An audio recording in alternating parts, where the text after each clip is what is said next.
Hi, and welcome to the Al's Guitar Channel.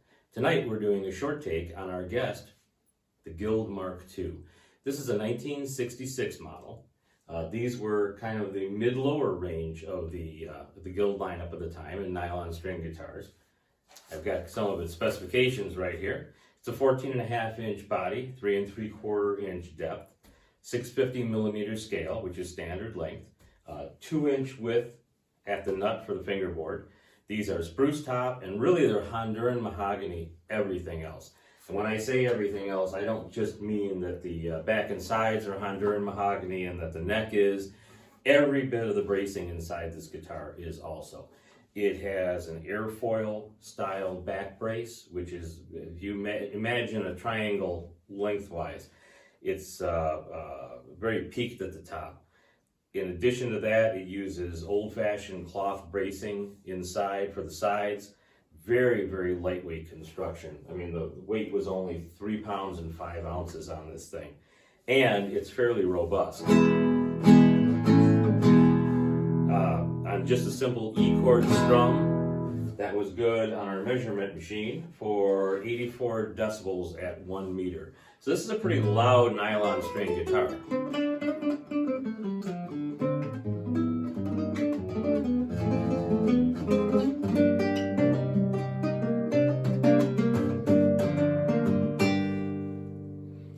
Excellent sustained, very warm sounding instrument. These are kind of a curiosity because it's an American made classical guitar from the golden age of Guild.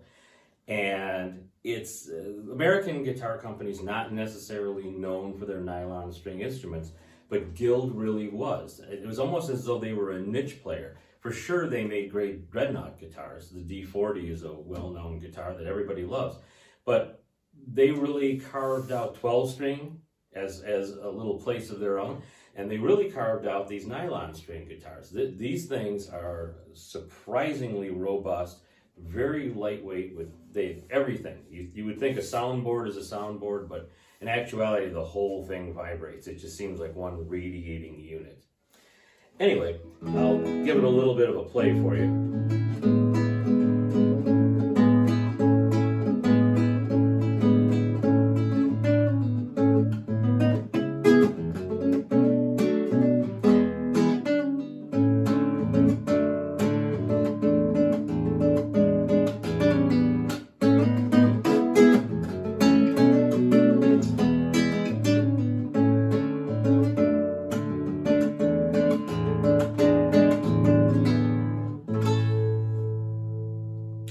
A really, really nice sounding guitar. Nice to play as well. If you are someone who's in the market for a classical guitar and you are a steel string player normally, you might want to look into the whole Guild lineup of this era. The neck is not oversized. Some of them are 2 1/4 inch at the nut. 2 inch is a pretty standard classic on the small side, but the neck profile, very, very good on these guitars. It's a fast neck for a nylon string guitar. This particular one is set up with maybe just a hair below 3 millimeters in height at the 12th fret, so it's quite easy to play. It doesn't matter how high you go. It's clean fretting and it's a delight to play.